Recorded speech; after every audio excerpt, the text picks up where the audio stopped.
Selamat sore pemirsa, Presiden Republik Indonesia Prabowo Subianto menerima kunjungan kenegaraan dari Presiden Senat Kamboja Samdech Akamoha Sena Pade Teko Hun Sen. Informasi ini bersama sejumlah kabar lainnya akan kami sampaikan dalam program Kabar Merah Putih. Selama 30 menit ke depan, saya Shena Damayana akan menemani Anda. Pemirsa, inilah Kabar Merah Putih selengkapnya untuk Anda.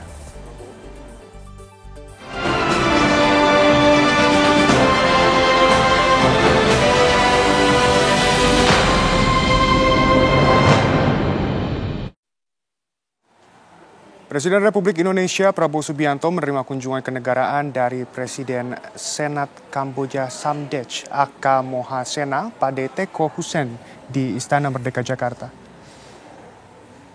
Pertemuan berlangsung secara tertutup dan kunjungan ini menjadi momen penting untuk mempererat hubungan bilateral antara kedua negara. Kedua pemimpin tersebut membahas berbagai isu strategis mulai dari kerjasama antar parlemen, perdagangan, hingga stabilitas di kawasan ASEAN. Kunjungan ini menjadi bagian dari rangkaian diplomasi parlemen Kamboja ke beberapa negara yang berlangsung pada 6 hingga 11 Mei 2025. Pertemuan ini diharapkan dapat memperkuat kolaborasi regional termasuk dalam isu perdamaian dan pembangunan.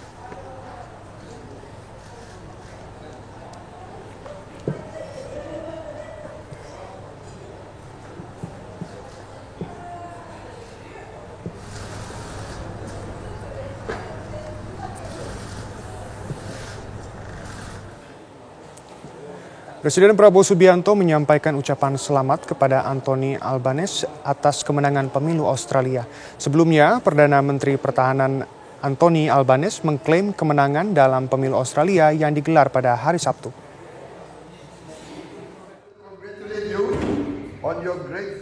Presiden Prabowo Subianto menyampaikan ucapan selamat langsung kepada Perdana Menteri Australia Anthony Albanese atas kemenangannya dalam pemilu di Australia.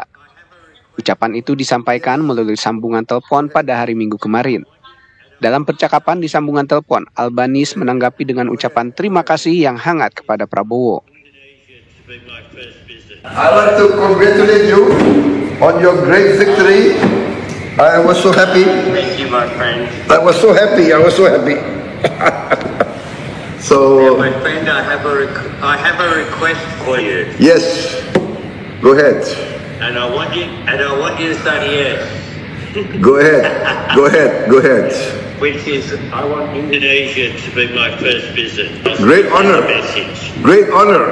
Australia and Indonesia Yes.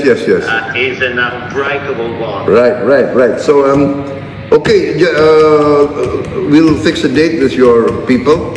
As you can imagine, I haven't had any sleep for Yes. a couple of days, so And I think, we've been working so hard. and it's historical, right? It's historical. It is never been seen before. Great. So, yes, we'll fix your visit here. And I look forward to seeing you in a short period of time. Great. And best regards to our friends, your deputy and all that. Thank you. Thank you, Mr. President. Thank you. Bye-bye. Sebelumnya, Perdana Menteri Pertahanan Anthony Albanese mengklaim kemenangan dalam pemilu Australia yang digelar pada hari Sabtu. Sepanjang kampanye, Albanese menawarkan beragam janji mulai dari pengembangan energi terbarukan, penanganan krisis perumahan, hingga peningkatan anggaran untuk sistem kesehatan. Kemenangan ini menjadikan Albanese sebagai Perdana Menteri Australia pertama dalam 2 dekade terakhir yang berhasil memenangkan 2 kali masa jabatan berturut-turut.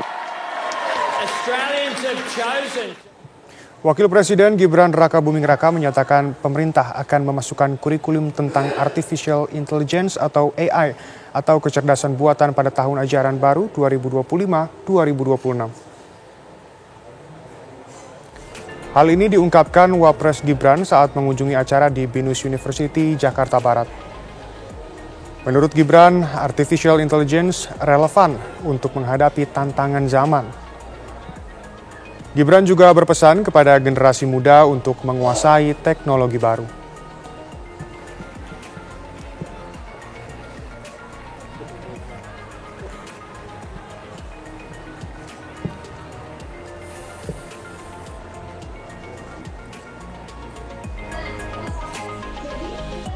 beberapa hari lalu kita ratas bertemu dengan Pak Menteri Pendidikan juga. Nanti di tahun ajaran baru kita mulai memasukkan kurikulum AI, pelajaran AI di SD, SMP, SMA, SMK juga. Namanya AI itu tidak akan menggantikan manusia, tapi ya manusia yang tidak pakai AI nanti akan dikalahkan sama manusia yang pakai AI. Nanti saya harap teman-teman yang ada di panggung ini bisa mendapatkan funding, karena sekali lagi yang temuan-temuan yang masih pada stage awal seperti ini perlu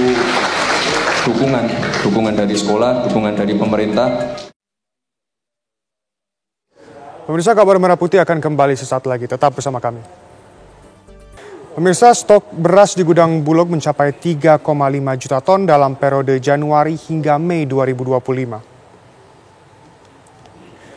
Menurut Menteri Pertanian Andi Amran Sulaiman, stok cadangan beras pemerintah atau CBP saat ini merupakan pasokan tertinggi dalam 57 tahun terakhir. Stok beras meningkat tajam dari sebelumnya, tercatat hanya 1,7 juta ton pada awal tahun 2025, kini mencapai 3,5 juta ton per 4 Mei 2025.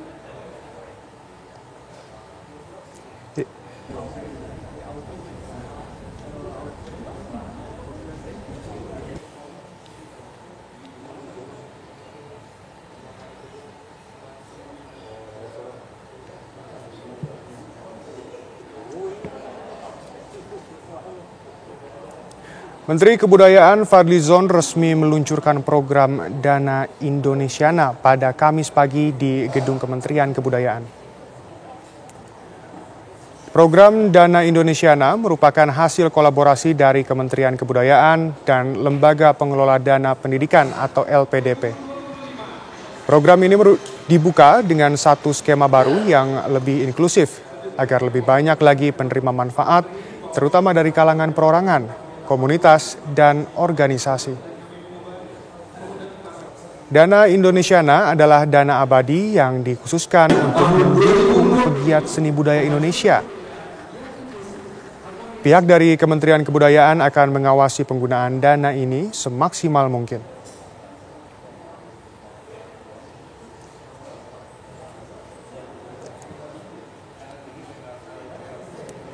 Menteri Kesehatan Budi Gunadi Sadikin meletakkan batu pertama pembangunan Rumah Sakit Umum Daerah Tipe C di Kabupaten Kolaka Timur, Sulawesi Tenggara. Pembangunan rumah sakit ini berkapasitas 50 tempat tidur yang ditargetkan selesai di tahun 2025 dengan nilai anggaran 175 miliar rupiah. Peningkatan kelas rumah sakit ini merupakan langkah pemerintah dalam memastikan masyarakat mendapat pelayanan kesehatan berkualitas dan mempercepat perbaikan layanan kesehatan secara merata di seluruh daerah. Ditargetkan akan dibangun 66 rumah sakit serupa.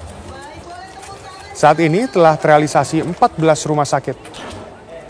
Ini bagian dari program Public Health Training Center atau PHTC Kemenkes yang merupakan program prioritas Presiden Prabowo Subianto. RSUD Pimpinan Tinggi Madya dan Pratama Kementerian Kesehatan Republik Indonesia. Pelayanan kesehatan yang berkualitas sehingga terhadap kasus-kasus kompleks dan tahap kedua 12 rumah sakit melalui nanti yang akan dibangun ini Bapak Ibu jalan dengan Bapak, jadi kita bisa melihat daerah Bapak juga. Kabar gembira untuk para guru honorer di seluruh Indonesia. Pemerintah melalui Kementerian Pendidikan Dasar dan Menengah, Kemendikdasmen, akan mentransfer langsung tunjangan guru honorer dan guru yang belum lulus diploma 4 atau S1. Menteri Pendidikan Dasar dan Menengah Abdul Mukti menyatakan tunjangan guru honorer itu akan diberikan kepada sekitar 310.000 guru honorer. Setiap guru honorer akan mendapatkan tunjangan Rp300.000 per bulannya. Program ini mulai berjalan di bulan Juli mendatang, bertepatan dengan tahun ajaran baru. Tidak hanya itu pemirsa, guru yang belum lulus diploma 4 atau strata 1 juga akan mendapatkan bantuan sebesar 3 juta rupiah per semesternya. Program tunjangan ini berlaku kepada seluruh guru honorer baik yang di bawah Kemendikdasmen maupun guru honorer di bawah Kementerian Agama. Bantuan guru honorer itu senilai 300.000 untuk masing-masing guru per bulan. Tahun ini kita mulai pada tahun ajaran baru bulan Juli dan itu yang menerima sekitar 310.000 guru di Indonesia. Kemudian ketiga adalah program bantuan pendidikan untuk studi D4 atau S1 bagi guru yang belum D4 atau S1 masing-masing 3 juta per semester dan itu dialokasikan untuk sekitar 12.000 guru di Indonesia. Kepala Badan Gizi Nasional Dadan Hindayana menargetkan pada akhir Agustus ini penerima manfaat makan bergizi gratis mencapai 20 juta jiwa. Kepala Badan Gizi Nasional Dadan Hindayana menyampaikan progres program makan bergizi gratis kepada Presiden.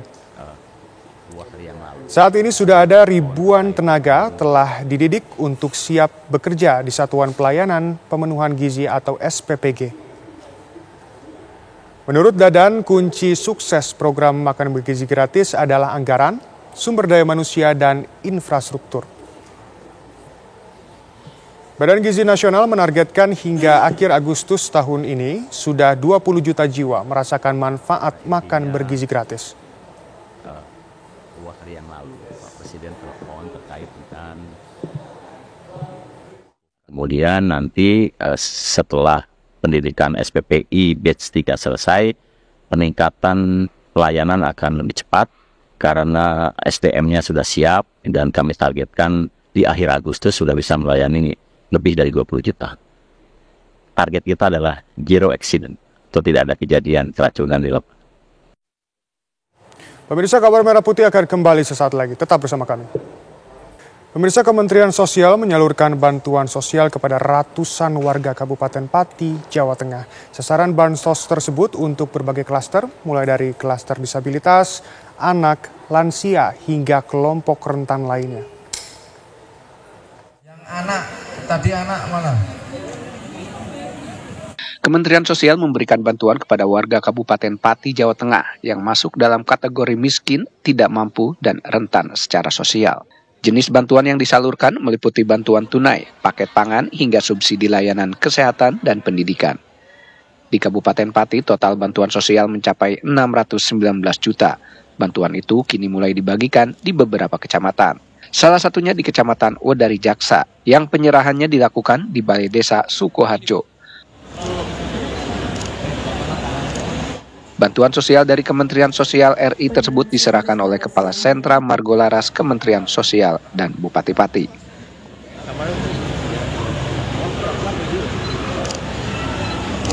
Telah membagikan bantuan sosial dari Menteri Sosial Republik Indonesia yang dalam hal ini diwakili oleh Kepala Sentra Margolaras untuk wilayah Kabupaten Pati dan sekitarnya.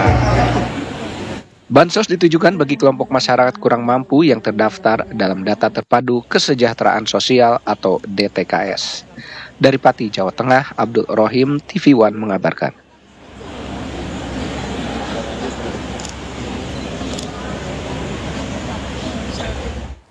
Kamar Dagang dan Industri Indonesia atau Kadin melakukan pertemuan dengan Departemen Pertanian Amerika Serikat US Department of Agriculture di Washington DC.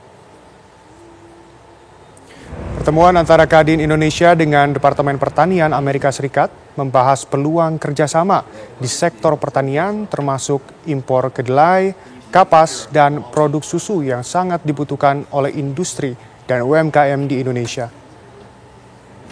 Ketua Umum Kadin Indonesia, Anindya Novian Bakri, mengungkapkan komitmen untuk menjembatani hambatan dagang seperti ekspor produk halal asal Amerika agar sesuai dengan regulasi di Indonesia. Kadin juga mendorong pemanfaatan komoditas seperti jagung untuk industri etanol dalam negeri. Menurut Anindya, jika perdagangan dengan AS ditingkatkan hingga 2 kali lipat, maka Indonesia berpeluang membuka hingga 200.000 lapangan kerja baru.